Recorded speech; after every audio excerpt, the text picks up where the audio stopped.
Railway ಇಲಾಖೆ ವತಿಯಿಂದ ಕೆಆರ್ಪುರ ಸಂಚಾರ ಪೊಲೀಸ್ ಠಾಣಾ ವ್ಯಾಪ್ತಿಯ ಬೆನ್ನಿಗಾನಹಳ್ಳಿಯಿಂದ ಕಸ್ತೂರಿ ನಗರ ಕಡೆ ಹೋಗುವ ರೈಲ್ವೆ ಪ್ಯಾರಲಲ್ ರಸ್ತೆಯಲ್ಲೇ ಬ್ರಿಡ್ಜ್ ನಿರ್ಮಾಣ ಕಾಮಗಾರಿ ಕೈಗೊಳ್ಳಲಾಗುತ್ತಿದೆ. ಈ ನಿಟ್ಟಿನಲ್ಲಿ ಇಂದಿನಿಂದ 3 ತಿಂಗಳು ಸಂಚಾರ ತಾತ್ಕಾಲಿಕವಾಗಿ ನಿರ್ಬಂಧಿಸಲಾಗಿದೆ. ಸಾರ್ವಜನಿಕರ ಮತ್ತು ವಾಹನ ಸವಾರರ ಹಿತದೃಷ್ಟಿಯಿಂದ ಸಂಚಾರ ಮಾರ್ಪಾಡು ಮಾಡಲಾಗಿದೆ ಎಂದು ಸಂಚಾರ ಪೂರ್ವ ವಿಭಾಗದ ಉಪ ಪೊಲೀಸ್ ಆಯುಕ್ತ ಸಾಹಿಲ್ ಬಾಂಗ್ಲಾ ತಿಳಿಸಿದ್ದಾರೆ.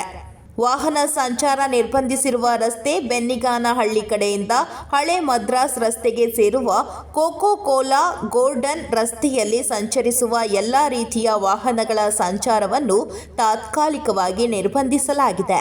ಹಳೆ ಮದ್ರಾಸ್ ರಸ್ತೆ ಬೆನ್ನಿಗಾನಹಳ್ಳಿ ರೈಲ್ವೆ ಬ್ರಿಡ್ಜ್ ಕಡೆಯಿಂದ ಕಸ್ತೂರಿ ನಗರ ಕಡೆಗೆ ಹೋಗುವ ವಾಹನ ಸವಾರರು ಡಿಒಟಿ ಬೈಪಾಸ್ ಹೆಬ್ಬಾಳ ಸಂಚರಿಸಬಹುದಾಗಿರುತ್ತದೆ ಮೂಲಕ ಕಸ್ತೂರಿ ನಗರ ಕಡೆಗೆ ಸಂಚರಿಸುವುದು.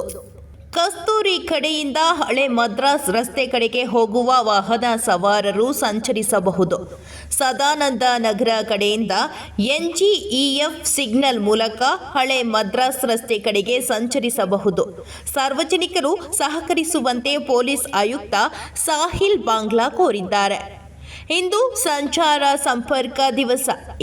ಇಂದು ಬೆಳಿಗ್ಗೆ 11 ಗಂಟೆಗೆ ಕೆಆರ್ಪುರ ಸಂಚಾರ ಪೊಲೀಸ್ ಠಾಣೆಯಲ್ಲಿ ಸಂಚಾರ ಸಂಪರ್ಕ ದಿವಸ ಕಾರ್ಯಕ್ರಮವನ್ನು ಆಯೋಜಿಸಲಾಗಿದೆ. ಠಾಣಾ ಸರಹದ್ದಿನ ನಾಗರಿಕರು ಸಂಚಾರ ಸಂಬಂಧಿತ ಅಹವಾಲು, ಅಭಿಪ್ರಾಯ, ಸಲಹೆ ಮತ್ತು ಪರಿಹಾರದ ಕುರಿತು ಮುಕ್ತವಾದ ಚರ್ಚೆಯಲ್ಲಿ ಪಾಲ್ಗೊಳ್ಳಬಹುದು ಎಂದು ತಿಳಿಸಲಾಗಿದೆ.